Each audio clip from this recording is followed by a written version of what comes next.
My family in Australia starts with the Bonhams, and it starts with a town. 6 generations of my family have lived in the Bathurst area. Even though I have never lived there, it always amazes me how driving into Bathurst feels so familiar, so homely. It made me wonder, how did my family become so connected to this place? The story starts with Eli and Dinah Bonham, the farmer and the lacemaker's daughter, and my great-great-great-grandparents.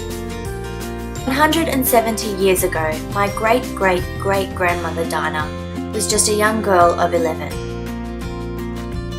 She came from Buckinghamshire, England, and travelled with her family to Australia as an assisted immigrant on a ship named the Elizabeth II.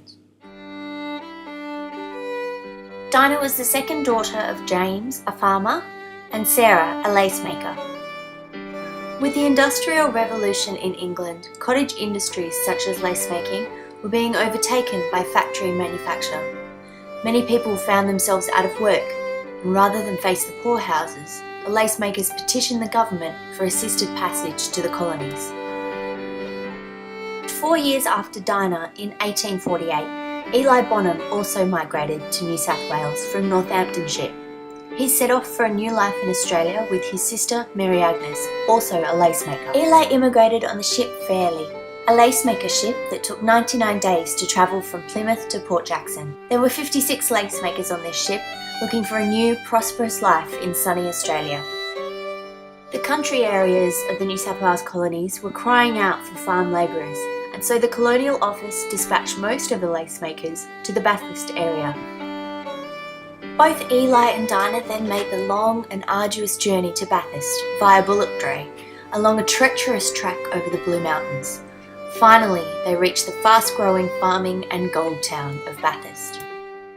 Bathurst was just beginning to see the pitch of gold fever, and it was 6 years later, in 1850, that Eli and Dinah were married in All Saints Church in Bathurst. The couple laid down their roots in the rural area of Juramana, 20 minutes outside Bathurst, though longer by bullock dray. The new Land Act in New South Wales allowed Eli to purchase the leaseholding for 120 acres of land in Juramana, and the Bonhams increased their holding over their 67 years together in this area. Eli built the family home on this land, and 5 generations of Bonhams went on to live there until it was destroyed by fire in the 1990s. Over the years, Eli resisted gold fever and instead worked hard to provide for his large family. He farmed sheep, sold their wool, and worked as a carrier. The Bathurst Free Press once reported Eli had his hand badly injured when he accidentally ran a piece of wire through it, binding up wool for sale. Though Eli worked hard to raise funds to feed a family of 14, they were still very poor.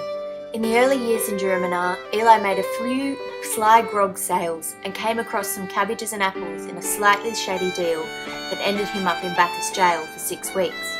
The occasion of Eli and Dinah's diamond wedding anniversary brought the whole Bonham clan together at the family home in Juramana. Eli and Dinah lived in town by then, but the family all gathered to have pictures for the local paper. After 65 years of marriage, Eli and Dinah Bonham had reared 12 children and eventually had 74 grandchildren.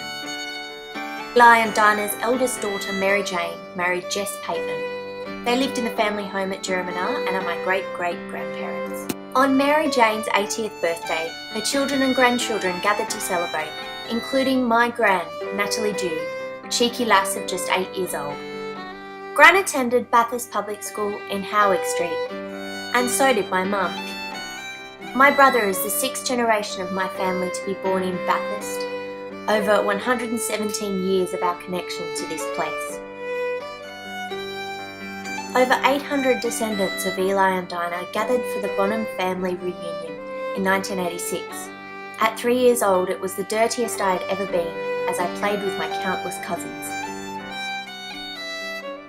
My gran is 91 now and still lives in Henry Street in her mum's house.